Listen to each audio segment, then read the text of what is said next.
les 5 essentiels. Et j'essaie de retrouver mes notes.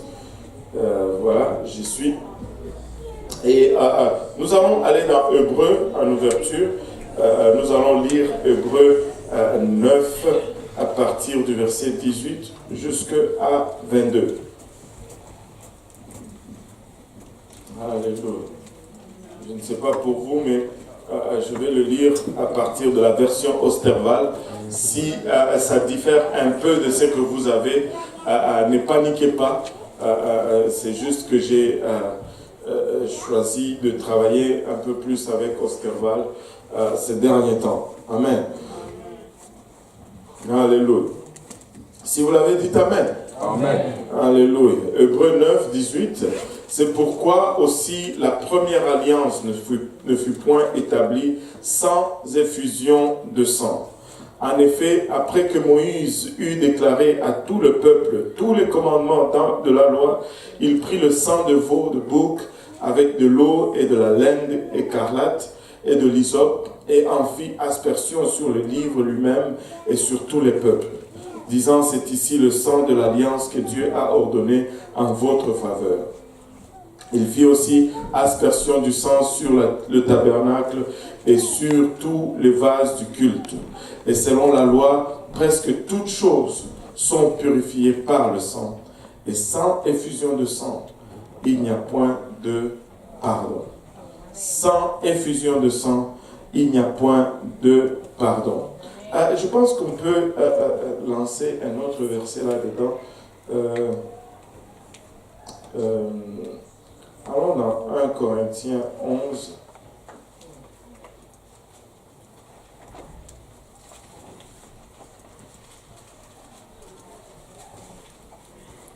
Alléluia.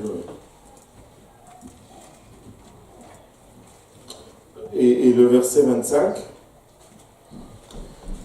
il dit: de même aussi, après avoir soupé, il prit la coupe et dit: cette coupe est la nouvelle alliance en mon sang. Faites ceci en mémoire de moi toutes les fois que vous en boirez. Amen. Amen. Prions tous ensemble. Éternel, nous te rendons grâce, Papa, pour ton amour, ta bonté, ta fidélité. Nous te remercions, Éternel, pour le privilège que nous avons de nous réunir encore une fois en ces lieux, Seigneur. Et, Papa, de sonder tes Écritures, Papa, et trouver la vie, Seigneur.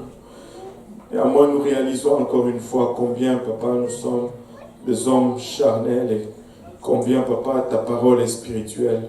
Et sans ton aide, nous ne pouvons la comprendre. C'est pourquoi nous te prions, Éternel, Ilabashata, que tu, Papa, Ilabashata, tu nous aides à non seulement à la partager, Seigneur, mais à la saisir, Papa, et à lui réserver une place de choix dans nos cœurs où elle va germer et produire de fruits. Et que ce fruit, Papa, nous conduise jusque dans la vie éternelle.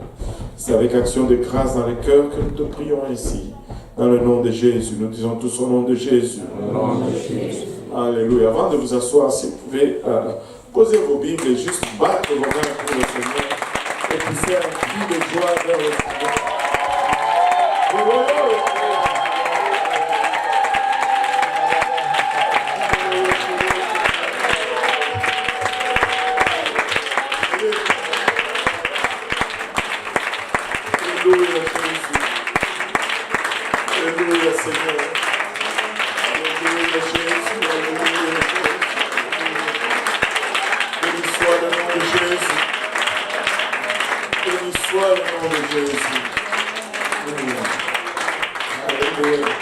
Vous pouvez vous asseoir.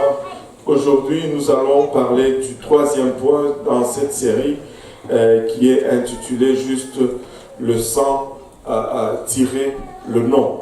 Amen. Amen. Le sang, le nom. Alléluia. Et nous avons commencé cette série il y a 3 semaines maintenant.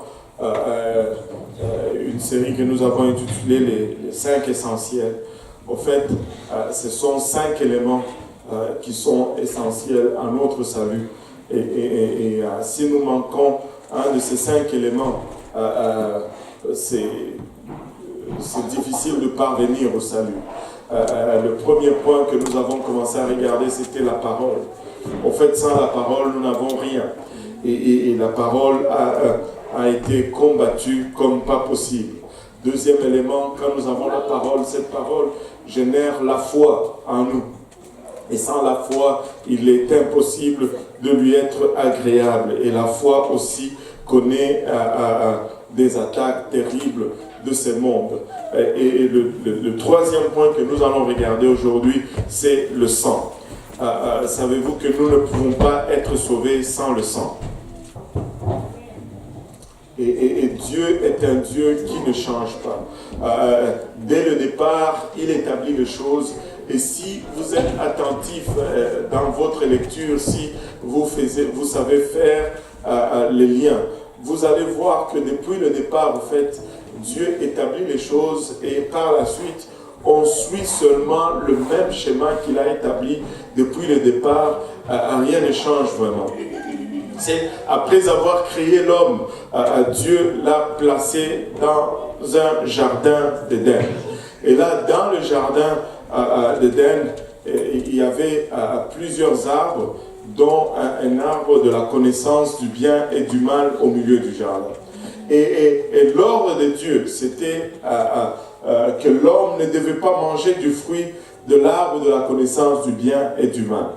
Et juste comme ça, en passant, l'arbre de la connaissance du bien et du mal, ce n'était pas un pommier.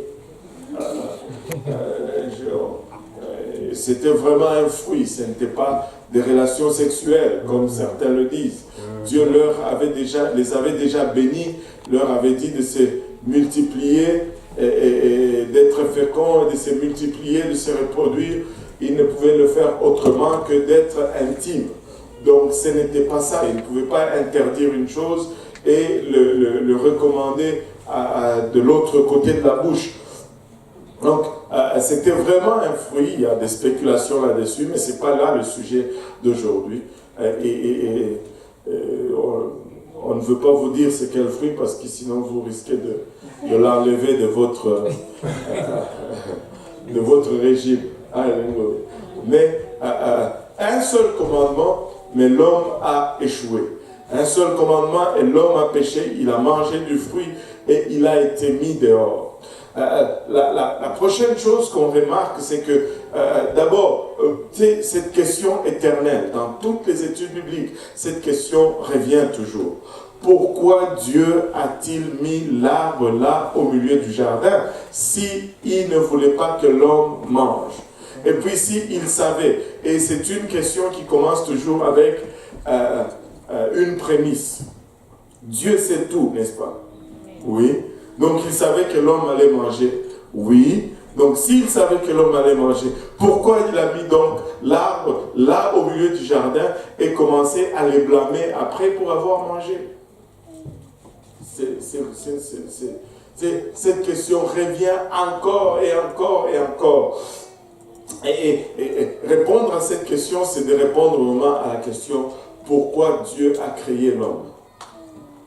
Quand tu réponds à la question pourquoi Dieu a créé l'homme, là tu vas répondre à la question pourquoi il a mis l'arbre au milieu du jardin. Maintenant, comment répondre à la question pourquoi Dieu a créé l'homme? C'est aussi compliqué que pourquoi il a mis... En fait, toutes les questions de pourquoi sont compliquées. Mais, alléluia. Mais c'est très facile de répondre à la question pourquoi Dieu a créé l'homme. Là, certaines personnes me regardent et disent, comment ça? Oui, c'est très facile. Tu n'as qu'à regarder... Enfin, l'homme est créé à l'image de Dieu. Et dans l'image... dans l'imagerie de Dieu, dans l'homme, il y a plusieurs aspects. Et l'aspect, si tu veux comprendre la création, ben cherche l'aspect de la création dans l'homme, qui est vraiment la procréation. Quand nous procréons, nous imaginons le pouvoir créateur de Dieu. Maintenant, quand nous avons des enfants, pourquoi nous les avons? Ça, c'est une question qui fait peur aux parents. Enfin, avant qu'ils aient fait explorer la parole de Dieu. Je me rappelle, je rentrais dans des maisons, là les parents étaient assis avec leurs enfants. Je leur dis, pourquoi vous avez eu vos enfants? Ils doivent réfléchir avant de répondre. Parce que les enfants sont là. Alléluia. Et très souvent, les gens vont aller chercher loin la réponse. Oh, parce que Dieu l'a ordonné. Ah, vraiment? Parce que Dieu l'a ordonné. Ah. Frère Achille, tu fais les enfants parce que Dieu l'a ordonné. Alléluia. Il y a plusieurs autres choses que Dieu a ordonné que tu ne fais pas. Ne va pas me dire que les enfants, c'est le seul commandement que tu as vu dans la Bible. Non, ce n'est pas pour ça qu'on fait les enfants. Et ça fait peur aux gens de répondre à cette question, mais c'est très simple. On fait les enfants parce qu'on les aime.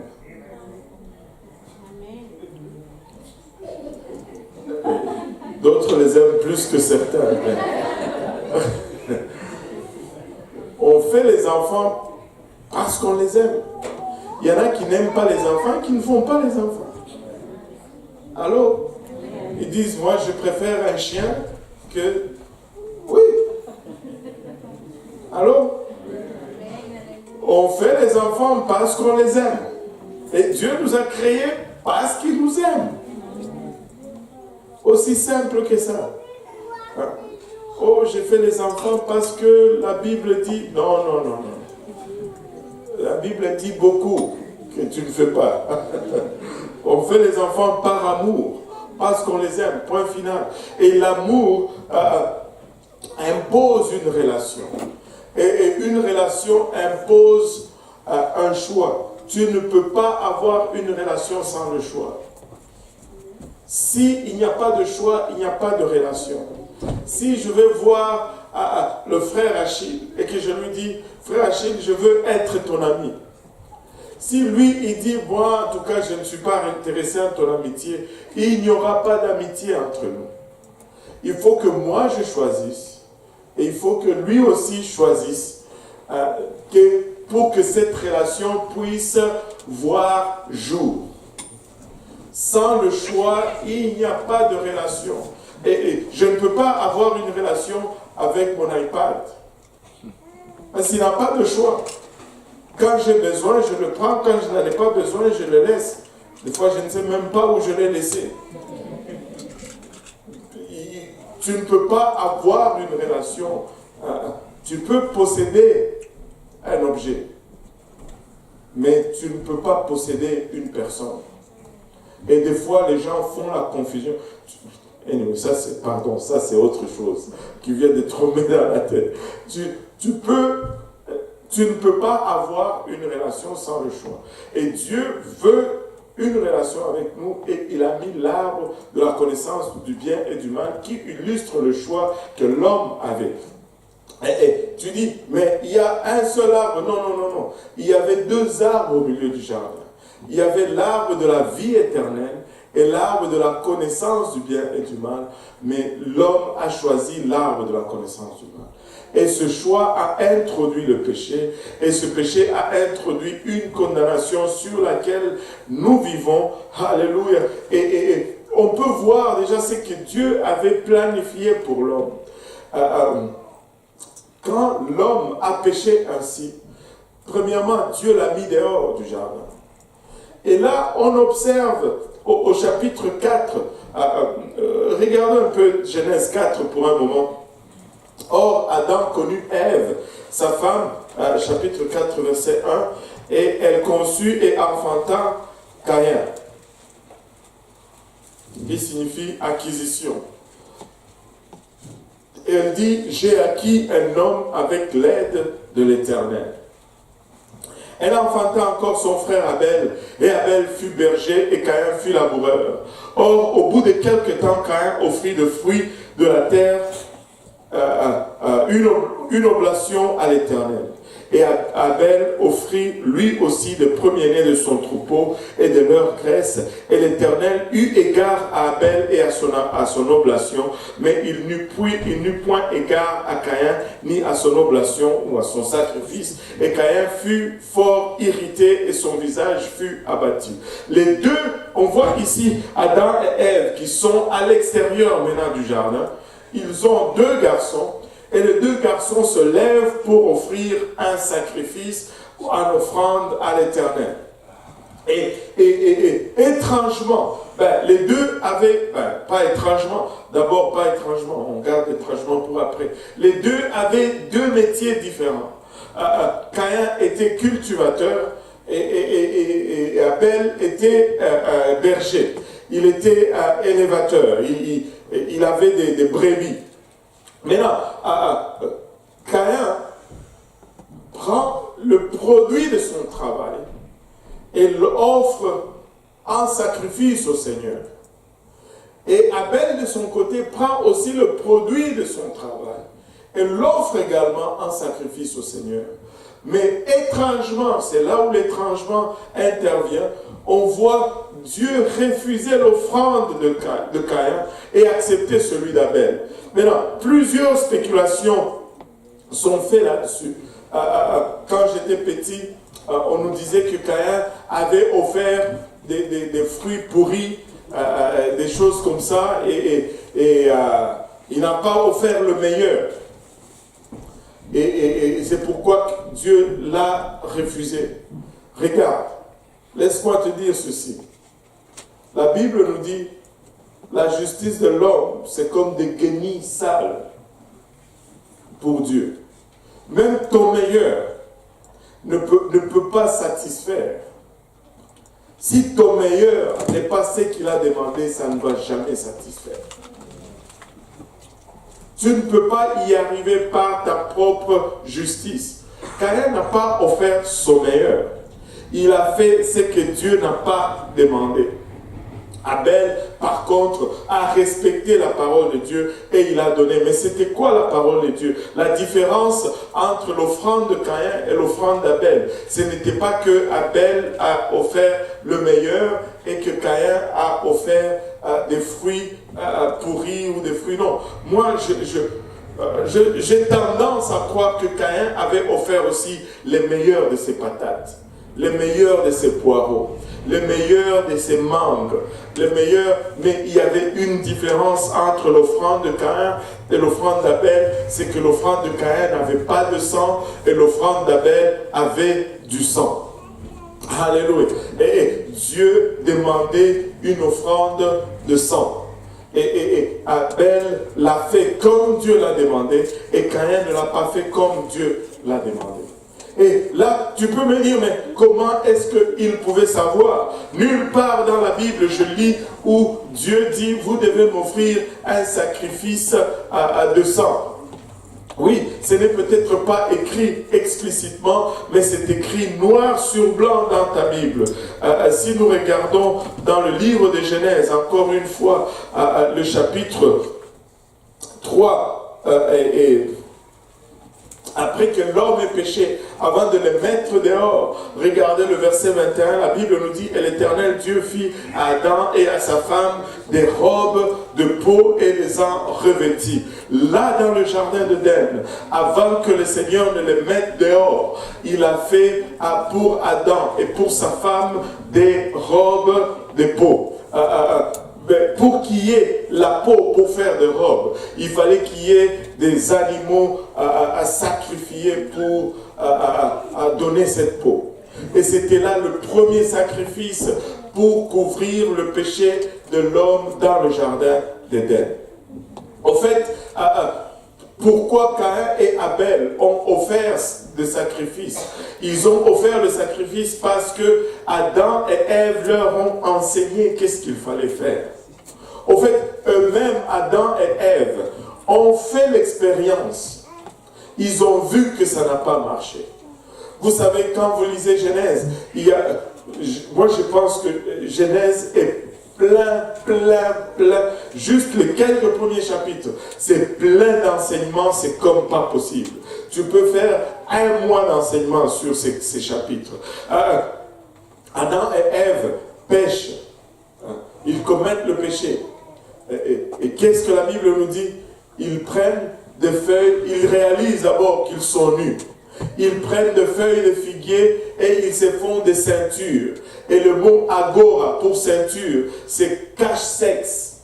juste un petit truc pour cacher la partie pubique. Et c'est tout. Et les reins. Et c'est tout.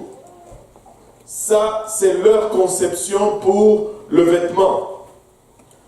Ils pêchent, ils perdent l'innocence, ils réalisent, oh, nous sommes nus, paf, ils se cachent, et là, ils continuent leurs affaires. Mais regardez, quand Dieu entre sur scène, ils courent et ils vont se cacher. Et Dieu demande à Adam, où es-tu? Oh, j'ai entendu ta voix dans le jardin et je suis allé me cacher parce que je suis nu. Il s'est couvert, alléluia, selon sa conception, des feuilles de figuier qui sont des plantes ou des végétaux. Mais quand Dieu vient, ça ne marche pas. Il dit, je suis nu. Mais Adam, tu t'es couvert. Mon ami, cette affaire ne fonctionne pas. Et finalement, pour les couvrir vraiment de leur nudité, Dieu leur fait des vêtements de peau. Et la différence entre les feuilles de figuier et les vêtements de peau, c'est qu'il y avait du sang. Les végétaux n'ont pas couvert le péché dans le jardin, ni à l'extérieur du jardin. Ça prenait du sang. Maintenant, comme nous sommes des êtres d'excuses, on va toujours nous dire, mais pasteur, Caïn, il était cultivateur. Il a offert ce qu'il avait. Comment est-ce que allait-il offrir ce qu'il n'avait pas? Mais il n'avait qu'à le chercher. Caïn pouvait juste prendre ses légumes, aller voir son frère Abel et dire, frère, regarde, je dois offrir un sacrifice. Veux-tu prendre mes légumes et me donner une brebis pour que je puisse offrir un sacrifice à Dieu? Et moi, je peux vous garantir, avec la parole de Dieu, qu'Abel allait accepter. Comment ça? Parce que, en ce temps-là, ils ne mangeaient pas de brebis. Ils étaient tous végétariens. Au fait, même Abel, quand il faisait son élevage, c'était pour être agréable à Dieu, parce qu'il ne mangeait pas la viande. Si tu regardes Genèse 1, il dit, je vous donne les feuilles et les fruits de l'arbre comme nourriture à vous et à tous les animaux. Il faut arriver au chapitre 9 pour voir les hommes commencer à manger la viande. À ce temps-là, ils étaient tous végétariens. Alléluia. Un jour, nous allons tous revenir végétariens. Mais d'ici là, mangeons le plus de steak possible. Personne ne va m'enlever mon steak. Un bon barbecue, l'été s'en vient. Alléluia. Amen. Gloire à Dieu. Et rien ne bat ça. Alléluia. Il faut que ça soit divin pour battre cela. On en mangera de l'autre côté, mais pour le moment, Alléluia. Donc, Caïn pouvait juste aller échanger avec son frère. Vous savez, Dieu, il établit la voie pour le salut. Mais cette voie demeurera.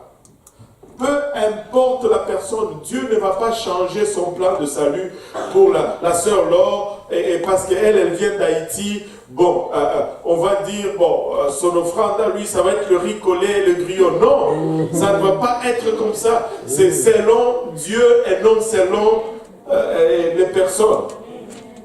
Vous savez, le salut est gratuit.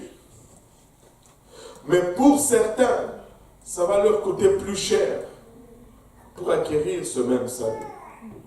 Et c'est facile pour nous, hein, presque nous tous ici. Nous venons déjà des familles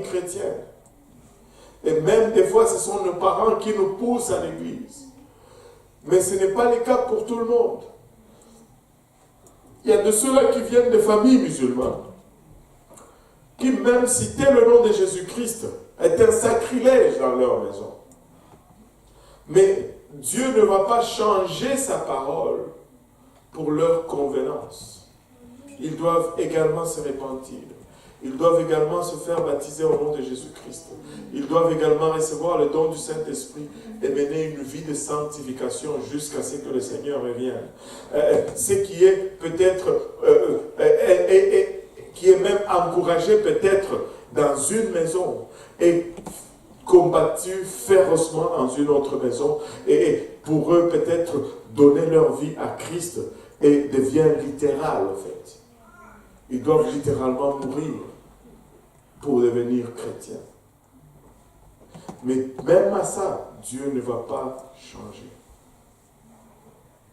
Ça reste le plan de salut et on doit le faire selon Dieu. On ne peut pas servir Dieu selon nos convenances. Pour certains, ça va prendre un effort de plus pour rendre le même service à Dieu. Mais laissez-moi vous dire, quand tu fais cet effort de plus, Dieu accorde aussi la grâce en abondance par rapport à l'effort consenti. Mais le plan du salut reste le même. Alléluia. Et le sang était là dès le départ. Le sang demeure un élément essentiel du salut. Abel a appliqué le sang, il a été accepté, mais Caïn a voulu faire sans le sang. Il a voulu faire à sa façon. Il a voulu faire selon ses convenances. Seigneur, voici ce que moi j'ai des légumes, et c'est ce que je t'offre. Et le Seigneur dit, non, moi je ne suis pas végétarien. Moi, ça prend le sang. Caïn dit, je ne peux pas faire autrement. Le Seigneur dit, ça c'est ton problème. Mais si tu vas être accepté, tu vas faire comme c'est demandé. Aujourd'hui, on est presque poussé à croire que tout le monde peut être sauvé à sa façon ou à sa manière. Laissez-moi vous dire, il n'y a qu'un seul chemin, une seule porte, un seul Seigneur, une seule foi. Il n'y a pas 36 façons de le faire. Et la façon de le faire ne change pas selon les humeurs, ni selon les époques, ni selon les temps ou les circonstances. Ça demeure le même plan de salut et ça demeurera le même plan de salut jusqu'à ce que le Seigneur revienne. Alléluia. Ou bien on l'a maintenant, ou bien on ne l'a pas, mais ça ne change pas. Je ne peux pas avoir raison hier, avoir raison aujourd'hui, si je fais les choses différentes. Allô? Alléluia. Le plan de salut reste le même. Il ne change pas. Il ne change pas. Et dès le début, Dieu a choisi d'y inclure le sang. Mais le sang a commencé à être combattu dès le début. La première chose que Caïn fait, c'est de se débarrasser du sang. Vous savez, sans le sang, il n'y a pas pardon de péché. Sans effusion de sang, il n'y a pas de pardon de péché. Si tu enlèves le sang, tu gardes le péché. Si tu amènes le sang, tu enlèves le péché. Mais tu ne peux pas avoir l'absence du sang et l'absence de péché en même temps. Caïn, c'était vraiment le début de la religion. Je vais le faire à ma façon. Toutes les religions ont leurs racines dans Caïn. Je vais le faire à ma façon. Dieu n'a pas zappé Caïn tout de suite. Il lui a dit, si tu fais bien, tu seras accepté. En d'autres termes, va et fais comme je demande et je vais t'accepter. Et Caïn, au lieu de cela, il est allé combattre ceux qui font, c'est lui qui fait comme Dieu demande. Et le schéma, il n'y a vraiment rien de nouveau sous le soleil. au lieu de faire comme Dieu demande, ils vont s'attaquer à ceux qui font comme Dieu demande.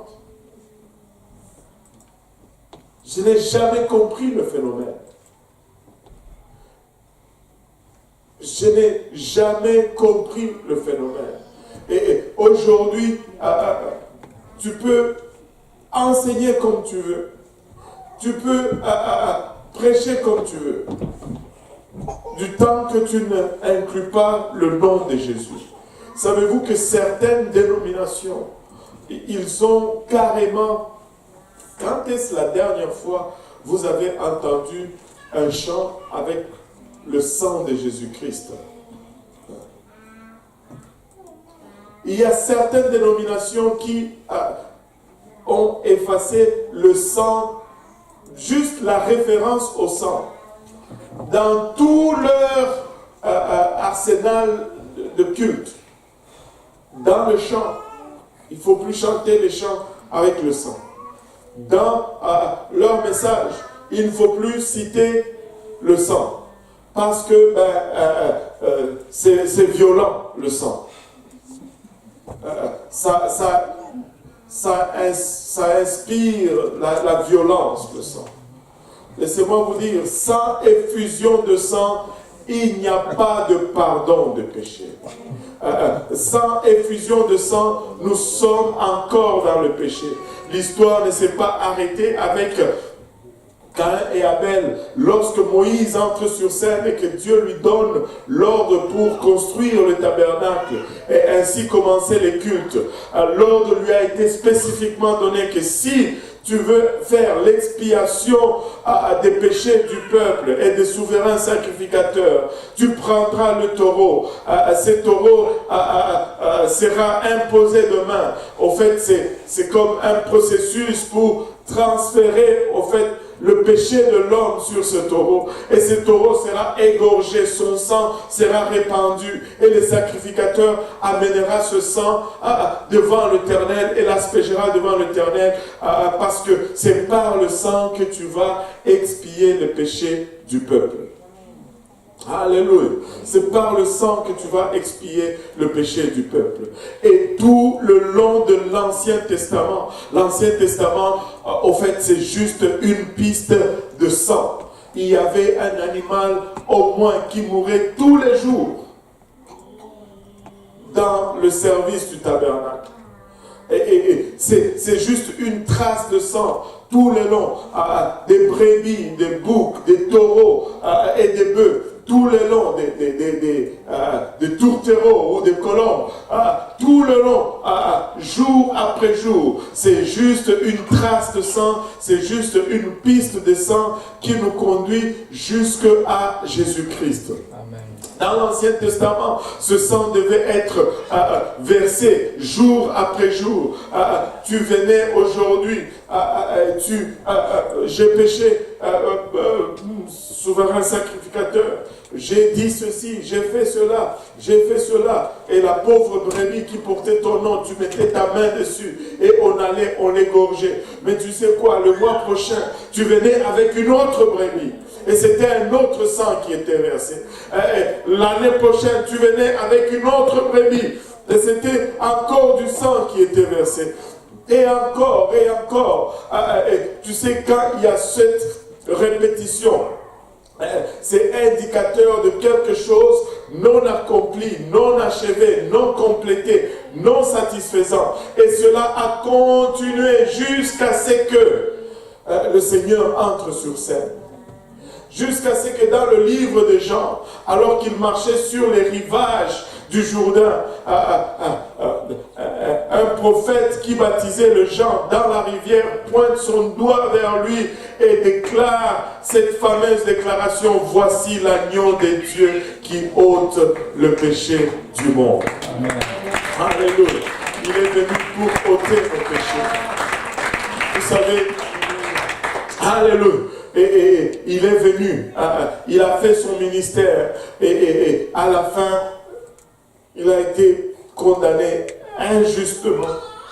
Et, tu sais, s'il y a une chose que nous devons, comme chrétiens, ça c'est juste entre vous et moi, s'il y a une chose que nous devons vraiment, essayez de ne plus chercher à recevoir.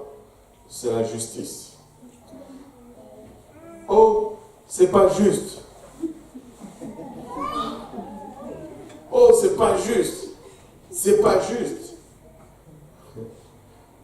Il n'a pas été traité avec justice. Recherche juste la grâce de Dieu. Si on recherchait la justice, vraiment, est-ce qu'on serait là? Je ne sais pas pour vous si justice était appliquée. Moi, en tout cas, je ne serais pas ici. Bien, la sœur Emmanuela serait là, mais moi, en tout cas, je serais condamné, emprisonné, je ne sais pas combien de fois là. Dieu nous accorde sa grâce et sa miséricorde. La grâce, c'est vraiment le fait de recevoir ce que tu ne mérites pas.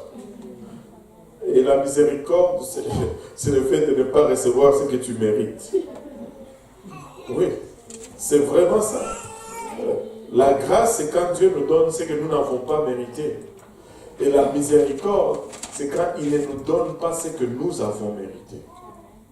Parce que nous avons mérité une condamnation, mais il fait miséricorde. Nous n'avons rien fait pour mériter ce salut. Il nous fait grâce. Il nous fait grâce. Alléluia. Il est venu, alléluia. Il a été condamné injustement. Il a été flagellé. Et à chaque coup de fouet, c'était des morceaux de peau qui revolaient de son dos. Il a été amené hors de la ville où il a été crucifié. Et son sang a été versé. Vous savez, ils disent que quand on a percé son côté, et qu'il y a eu du sang mélangé avec de l'eau.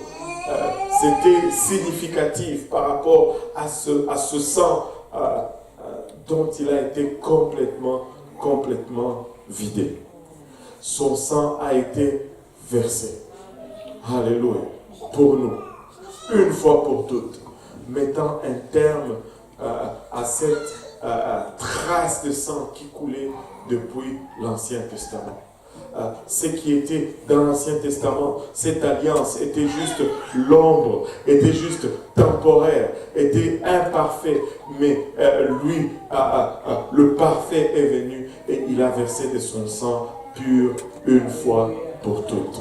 L'ancienne alliance a été scellée par le sang de brebis, de taureau, mais nous sommes récipiendaires d'une alliance qui a été scellée par son sang. En fait, si tu rejettes le sang, tu rejettes l'alliance même. Si tu rejettes le sang, tu rejettes l'alliance. Regardez maintenant. Et les gens disent, mais comment nous allons faire aujourd'hui pour, tu sais, être associés au sang de Jésus-Christ? Il a été crucifié il y a 2000 ans. Ce sang a été versé il y a 2000 ans. Où est-ce qu'on peut trouver ce sang aujourd'hui? Où est-ce qu'on peut trouver ce sang aujourd'hui? En fait, le parallèle, pas le parallèle, mais le synonyme ou le type du sang, c'est le nom de Jésus-Christ. En fait, là où on invoque son nom, son sang suit. Dans le livre des Actes, chapitre 5, les apôtres étaient en train de prêcher, comme d'habitude. On les arrête, on les met en prison, et ils sortent, on les fait sortir, on dit, ok, pourquoi vous faites cela?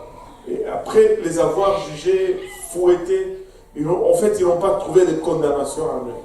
Et tout ce qu'ils ont trouvé bon de leur dire, c'est que, allez, mais ne prêchez plus dans ce nom-là.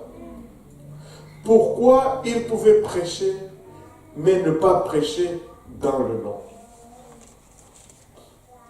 Ils pouvaient faire toute leur prédication, mais seulement omettre le nom.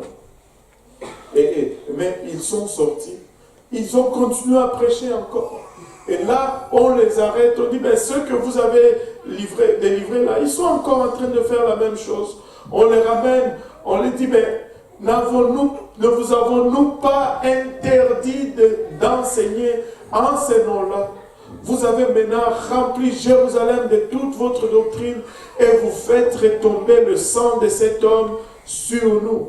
Écoute, l'invocation du nom va toujours appeler le sang. Et c'est pourquoi, dès la naissance de l'Église, la première chose que le diable a commencé à lutter pour sortir de l'Église, c'est le nom de Jésus-Christ. Parce qu'en sortant le nom, on sort le sang. Et en sortant le sang, on n'a pas de pardon de péché. Quand tu rentres dans l'eau au nom de Jésus-Christ, c'est le nom qui amène le sang dans l'eau. S'il n'y a pas de nom, il n'y a pas de sang. C'est pourquoi Actes 10, 43 nous dit, vous recevrez par son nom le pardon de péché. Or, sans effusion de sang, il n'y a pas de pardon. C'est le nom qui amène le sang. C'est pourquoi sans le nom, il n'y a pas de pardon de péché. Parce que sans le sang, sans le nom, on n'a pas de sang. Et sans le sang, on n'a pas de pardon de péché. Pierre leur dit, repentez-vous et que chacun de vous soit baptisé, comment? Au nom de Jésus-Christ, au nom de Jésus, pour le pardon de vos péchés. Sans effusion de sang, il n'y a pas de pardon de péché. Écoutez, le nom égale au sang. Le nom amène le sang. Et c'est pourquoi cette lutte contre le nom de Jésus-Christ. C'est pourquoi tu peux voir quelqu'un qui va croire en tout ce que tu vas lui enseigner. Mais quand tu arrives au baptême au nom de Jésus-Christ, wow! C'est comme s'il y a un frein là-bas. C'est comme s'il y a une forte résistance. Et les gens vont... Si c'est à peine la semaine passée, on me disait, mais je ne me rappelle plus qui me parlait de cela dans une de mes conversations. Et je disais, mais pourquoi est-ce qu'il y a tellement de résistance quand ils viennent à certaines choses? Ben, il y a tellement de résistance quand il est question de certaines choses, parce que ces choses sont essentielles. Le diable ne va pas opposer s'il n'y a pas vraiment de conséquences là-dedans. Et tu vas voir, quelqu'un va tout accepter. Mais le nom de Jésus-Christ, oh non. Ça devient même paradoxal. Tu confesses que tu l'aimes. Tu confesses que tu ferais tout pour lui. Mais il te demande de porter son nom. Tu dis non. Mais pourquoi? Mais c'est parce qu'il y a une opposition par rapport à cela. Il y a une oppression par rapport à cela. Il y a une lutte acharnée contre le sang de Jésus-Christ. Mais laissez-moi vous dire, c'est une lutte perdue d'avance. Parce que le sang triomphe de toutes choses. Alléluia. En toutes circonstances, tu peux invoquer le sang. En toute situation, tu peux invoquer le sang de Jésus-Christ. Ce sang lave de toute souillure de la chair, de l'âme et de l'esprit. Tu peux plaider le sang de Jésus-Christ pour tes problèmes physiques. Tu peux plaider le sang de Jésus-Christ pour tes problèmes spirituels. Tu peux plaider le sang de Jésus-Christ pour tes problèmes émotionnels. Le sang de Jésus est efficace. Le sang de Jésus-Christ est puissant. Non seulement il lave le péché, alléluia, mais il guérit le malade. Il restaure les vies détruites. Le sang de Jésus-Christ est extrêmement puissant. C'est un sang qui ne se coagule point. C'est un sang qui reste frais à jamais. C'est un sang, alléluia, qui est extrêmement puissant. Je me rappellerai toujours de cette histoire. C'est à cette époque-là où je n'étais pas encore vraiment dans le Seigneur. Amen. Et j'écoutais une émission qui passait tard le soir, qui s'appelait Coast to Coast. Et c'est une émission en anglais. Et c'est une émission qui parle de choses étranges, des choses bizarres. quand je vous dis que j'étais bizarre, vous ne me croyez pas. C'est grâce au sang que vous ne me croyez pas aujourd'hui. N'eût été le sang. Vous allez me voir sur le trottoir ici. Vous allez traverser pour marcher de l'autre côté. Alléluia, amen, gloire à Dieu. Mais regardez, j'écoutais cette émission, je pense que j'ai déjà raconté cette histoire, mais je vais la raconter encore. C'était un homme, il appelle la radio, et il raconte cette histoire étrange qui lui est arrivée. Il dit qu'il était dans son appartement, et il a commencé à sentir une espèce d'oppression, comme une voix qui lui disait « Tue-toi, tire-toi une balle dans la tête ».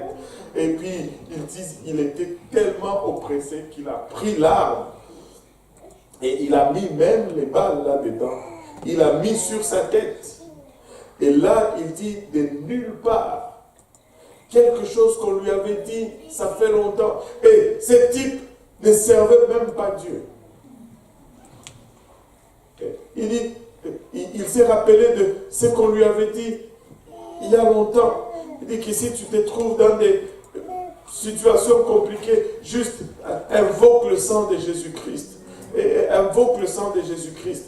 Et il était là, il a dit, dans ma délire, j'ai commencé à dire, the blood of Jesus, le sang de Jésus, le sang de Jésus. Il dit, et il a senti comme une succion. Il pouvait littéralement entendre une succion, comme si quelque chose était aspiré.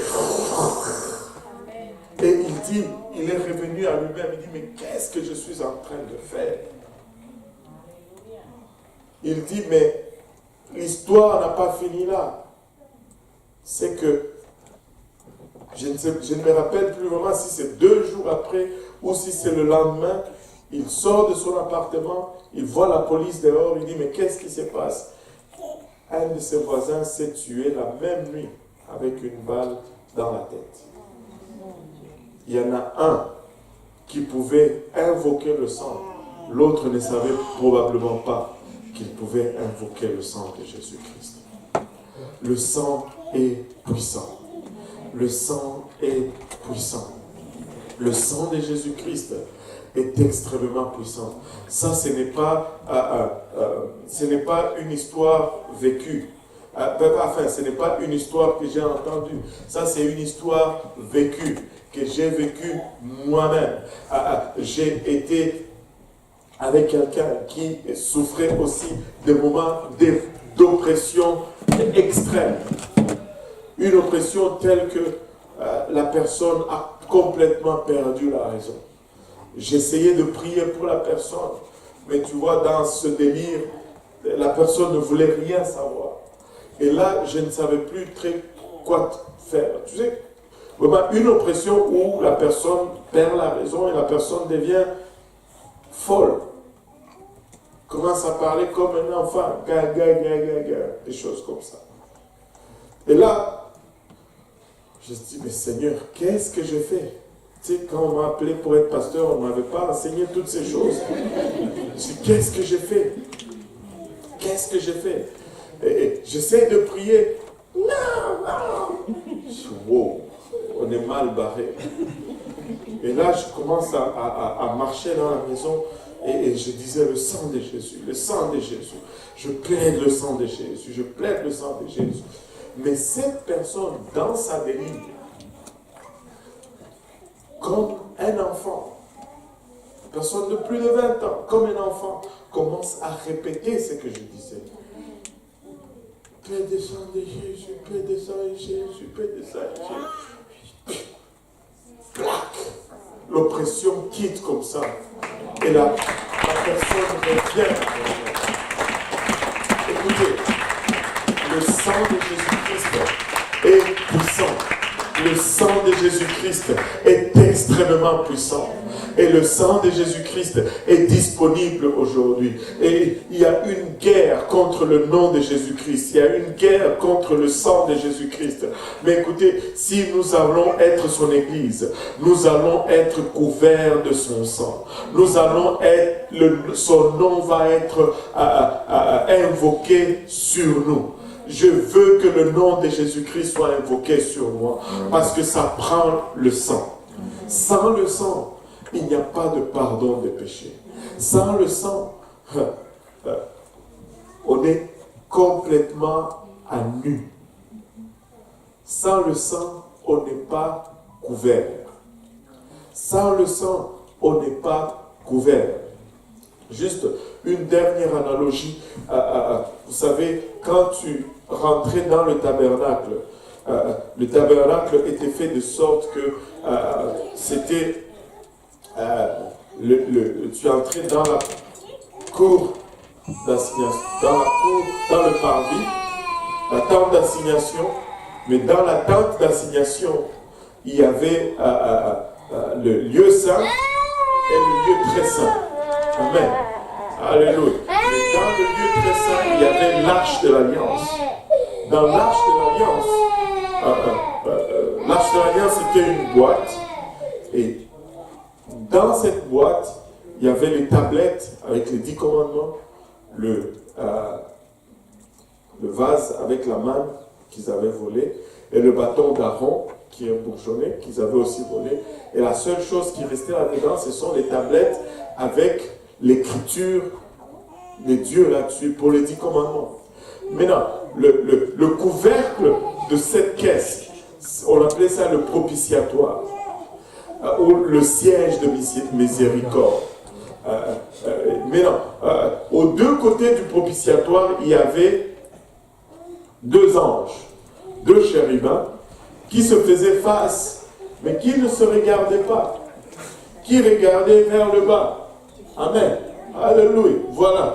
Maintenant, ils sont vides, ces gens. Et c'est là, au milieu, que la présence de Dieu s'est manifestée. Mais quand le sacrificateur, le souverain sacrificateur venait avec son sang, il l'aspergeait sur les propitiatoires. Ce qui fait que, par-dessus le propitiatoire, il y avait toujours une couche de sang. La présence de Dieu, une couche de sang et la loi. Dieu ne pouvait pas regarder à la loi sans passer par le sang.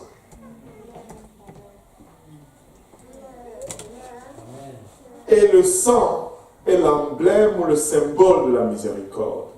Le sang est la déclaration que le péché, le prix du péché a été payé. C'est ce que le sang signifie, en fait. Et quand Dieu regarde, avant de voir la loi, il voit d'abord le sang. Parce que s'il voit la loi sans voir le sang, et tu vas être condamné. Tu vas être condamné. Il faut qu'il voie le sang avant de voir la loi, ou avant de me voir, en fait. C'est pourquoi, quand on baptise les gens, si vous regardez de l'autre côté, il y a un gros couteau comme ça. Et on garde les yeux ouverts. Je suis en train de conclure. Amen. Quand on te plonge dans l'eau, si ton doigt n'est pas rentré, parce qu'on invoque le sang de Jésus-Christ, amen, on va te donner un choix. Ou on te coupe le doigt, ou on te replonge complètement, parce qu'on veut que le sang te couvre au complet. On ne veut pas que Dieu te voie sans le sang. Non, c'est juste une blague. Il n'y a pas de couteau pour te couper, mais on va te le suggérer fortement. Amen. On va te suggérer que tu n'es pas complètement entré dans l'eau. Il faut qu'on te plonge dans l'eau. Parce que quand on invoque le nom, le sang vient dans cette eau. Et quand on te plonge, tu es complètement couvert. Il faut que tu sois couvert. Il faut que quand Dieu te regarde, avant qu'il voie ce qu'il y a là-dedans, qu'il voie d'abord le sang. Amen. Avant qu'il me voie, il faut qu'il voie d'abord le sang. Il faut qu'il passe par le sang pour me voir. Écoutez, le sang, à chaque fois qu'on attaque le nom, on attaque le sang. À chaque fois qu'on veut se débarrasser du nom, c'est du sang qu'on veut se débarrasser. Mais sans effusion de sang, il n'y a pas de pardon de péché. Et si vous êtes là et que vous n'avez pas encore été baptisé au nom de Jésus-Christ, il vous manque le sang. C'est pourquoi on est... Oh, my goodness. C'est des choses qui parlent tout seul. Maintenant, si vous êtes là et que vous n'avez pas encore été baptisé au nom de Jésus-Christ, vous pouvez vous dire, mais j'ai été baptisé quand même. Et, premièrement, je vais te référer à Caïn. Il a fait à sa façon. Faire à notre façon, ça ne marche pas. Il faut faire comme Dieu demande. Deuxièmement, il manque le sang. S'il n'y a pas de nom, il n'y a pas de sang. Si le nom est manquant, le sang est manquant. Nous avons l'eau, nous avons, les vêtements de rechange, ça ne prend que votre obéissance. Si on peut se lever tous ensemble. On veut se débarrasser du sang aujourd'hui, mais nous allons continuer à plaider le sang. Amen. Nous allons continuer à réclamer le sang de Jésus. Oh, le sang de Jésus. Oh, le sang de Jésus qui lave plus blanc que neige. Qui lave plus blanc que neige. Ce sang qui escalade les montagnes, qui coulent dans les vallées, jusqu'à m'atteindre dans l'endroit où je suis, misérable que je suis. Alléluia. Il me lave et emporte mes péchés et l'amène dans la mer de l'oubli. Alléluia. Oh, le sang de Jésus-Christ. Alléluia. Rien n'est comparable au sang de Jésus-Christ. Alléluia. Je vais vous inviter maintenant à venir à l'avant, les hommes à ma gauche, les dames à ma droite. On va parler au Seigneur pour un moment. Alléluia. Et si vous êtes là et que vous n'avez pas encore été baptisé au nom de Jésus-Christ, vous pouvez l'être aujourd'hui. Vous pouvez être couvert de ce sang aujourd'hui. C'est par le sang que nous rentrons dans l'alliance. C'est par le sang que nous avons l'expiation de nos péchés. C'est par le sang que nous sommes récipiendaires du pardon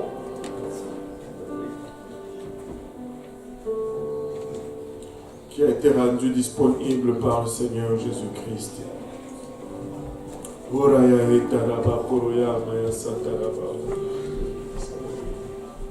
Alléluia Jésus, Alléluia Seigneur, Alléluia Jésus.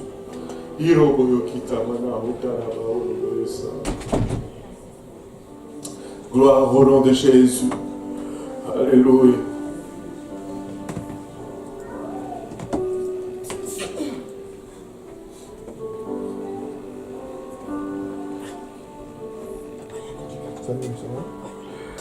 Alléluia, Alléluia Seigneur, Alléluia.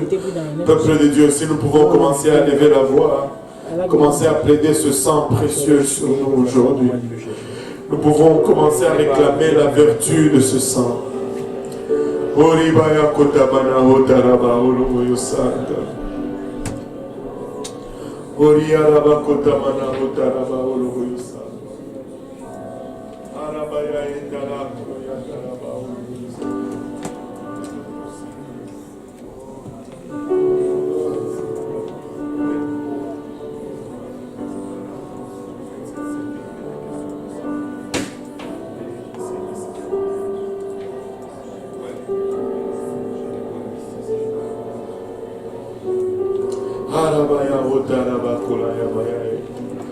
Alléluia Jésus, Alléluia Seigneur, Alléluia Papa, Alléluia. Il est plus que digne d'honneur, il est plus que digne de louange. Alléluia, il a bâché. Papa, nous en appelons à ton sang, Seigneur. Nous en appelons à ton sang, ô Éternel, il a bâché. Ce sang frais à jamais, ce sang qui ne se coagule point. Ce sang qui purifie de toute souillure de la chair, de l'âme et de l'esprit, Seigneur.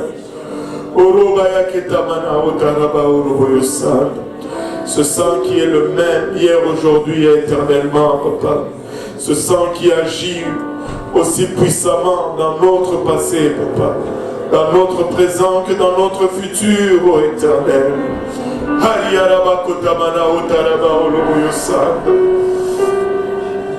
Couvre, ô Éternel, couvre, Seigneur. Urabaya kitamana utaraba olomoyo sanda. Uroyama ya itaraba olomoyo sanda.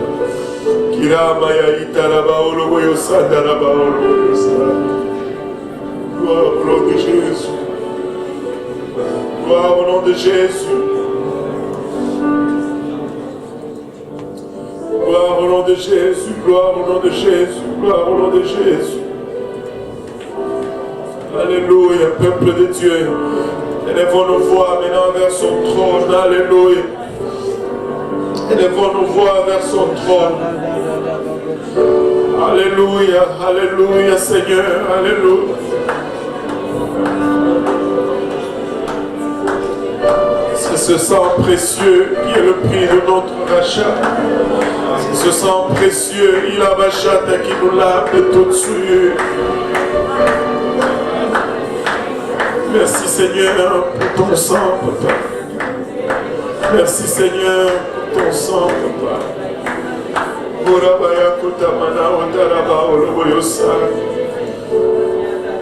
Alléluia. Nous pouvons plaider son sang pour nos bien-aimés, son sang pour nos familles, son sang pour nos situations. Alléluia.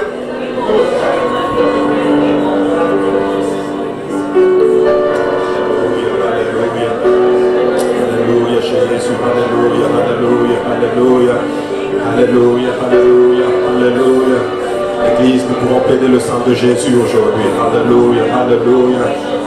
Le sang de Jésus, alléluia, le sang de Jésus, le sang de Jésus. Le sang de Jésus, alléluia, sur nos maisons, Papa, alléluia. Le sang de Jésus, alléluia. Tu peux plaider le sang de Jésus sur ta maison, alléluia. Tu peux plaider le sang de Jésus, alléluia, sur ta vie, alléluia, alléluia. Gloire au nom de Jésus, alléluia, alléluia, alléluia. Alléluia Jésus, alléluia, gloire au nom de Jésus.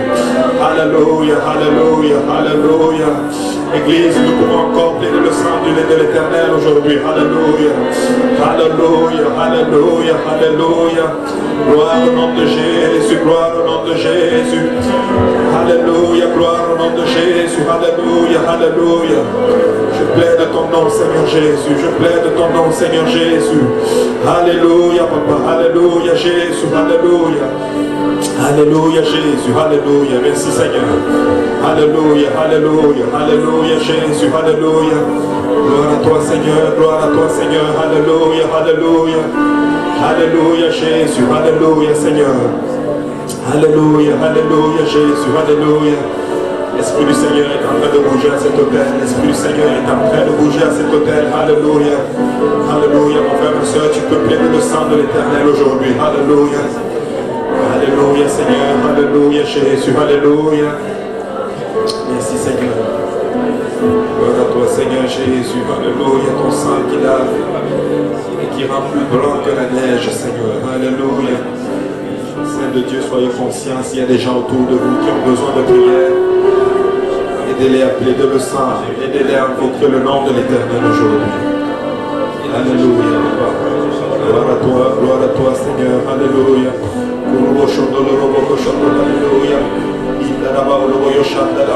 Alléluia. Alléluia. Gloire à toi, Seigneur. Gloire à toi, Jésus. Alléluia, Seigneur. Alléluia. Alléluia. Alléluia. Alléluia, Seigneur. Alléluia, alléluia. Alléluia. Alléluia, alléluia. Gloire à toi, Seigneur Jésus. Alléluia, Seigneur. Alléluia, alléluia, Papa. Alléluia, alléluia. Alléluia, alléluia. Alléluia, alléluia, alléluia.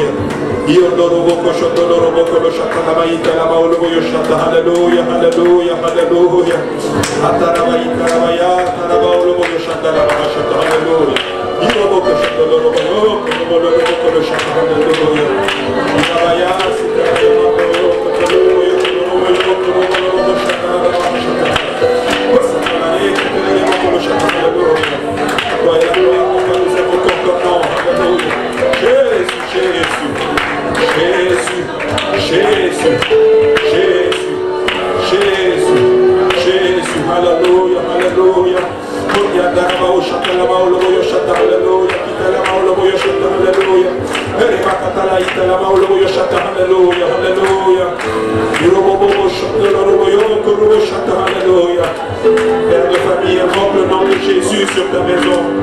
Invoque le nom de Jésus sur tes enfants. Invoque le nom de Jésus, alléluia, sur chaque aspect de ta vie aujourd'hui, alléluia. Plaide le sang de Jésus-Christ, alléluia. Plaide le sang de Jésus, alléluia.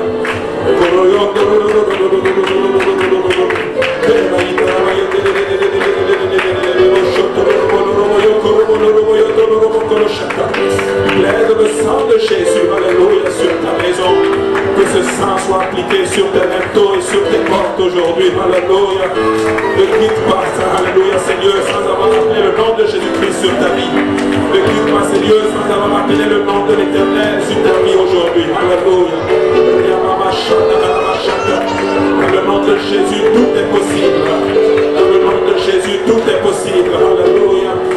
Nous chassons l'ennemi de notre âme dans le nom de Jésus. Nous chassons nos péchés au nom de Jésus. Alléluia, alléluia, alléluia. Église, nous pouvons encore aller chercher quelque chose spirituellement. Église, nous pouvons aller chercher quelque chose spirituellement. Des liens peuvent tomber maintenant dans le nom de Jésus-Christ. Alléluia. Des liens peuvent tomber dans le nom de Jésus-Christ. Alléluia.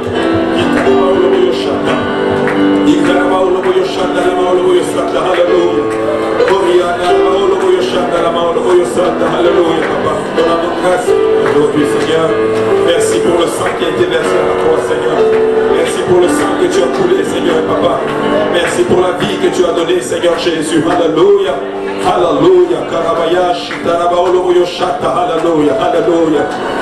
Alléluia. Il y a de la puissance dans le nom de Jésus. Et le nom de Jésus appelle le sang. Alléluia.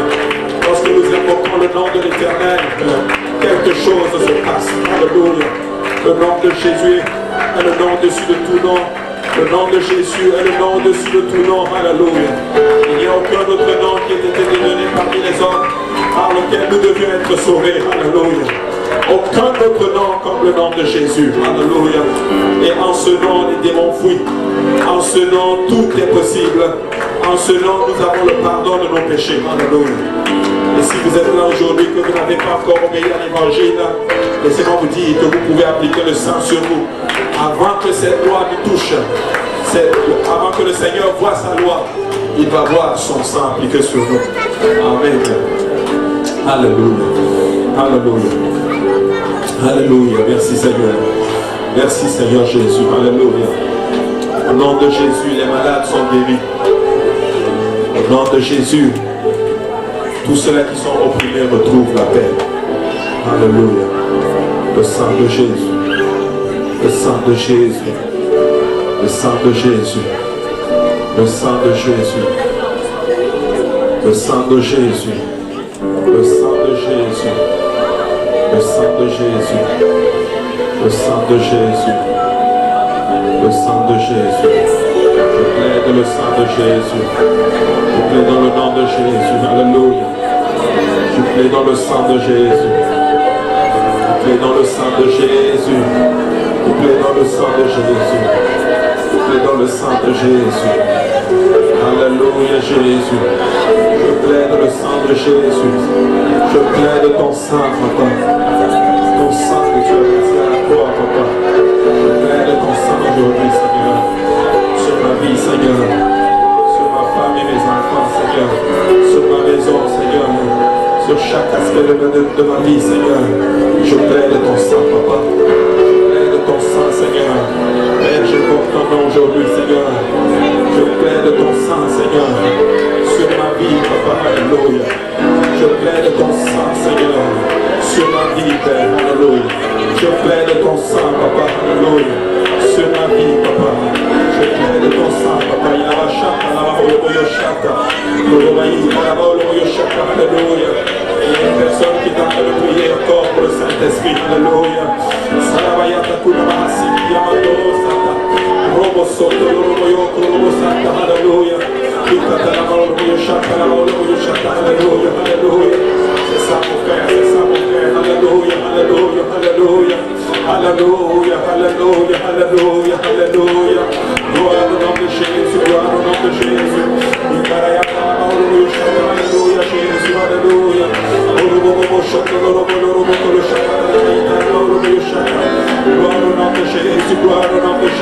gloire au nom de Jésus. Alléluia. Gloire, gloire, gloire, gloire au nom de Jésus. Gloire au nom de Jésus. Alléluia, c'est ça, c'est ça.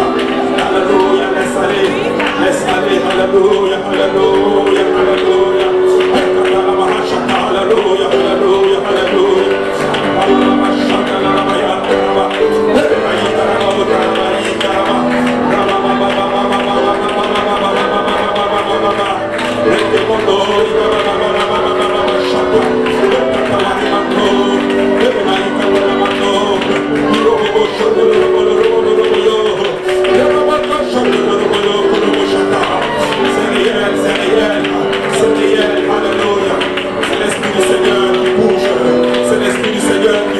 Alléluia, Jésus, alléluia, alléluia.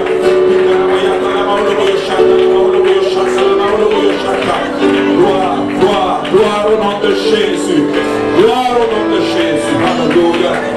Béni soit le nom de Jésus. Béni soit le nom de Jésus, alléluia. Merci Seigneur, merci Jésus. À toi est la gloire, Seigneur Jésus. À toi est la gloire, Seigneur Jésus. Alléluia, alléluia, alléluia. Merci Seigneur Jésus. Merci Seigneur Jésus. Alléluia. Alléluia Seigneur. Alléluia Seigneur. Alléluia. Je le sens de dire ceci à l'église. S'il vous plaît, vous pouvez plaider le sang de Jésus toute cette semaine. Dans votre temps de prière, plaidez le sang de Jésus sur chaque aspect de vos vies. Sur vos enfants avant qu'ils aillent à l'école. Quand vous allez au travail, sur vos familles. Plaidez le sang de Jésus. Plaidez le sang de Jésus. Amen. Alléluia.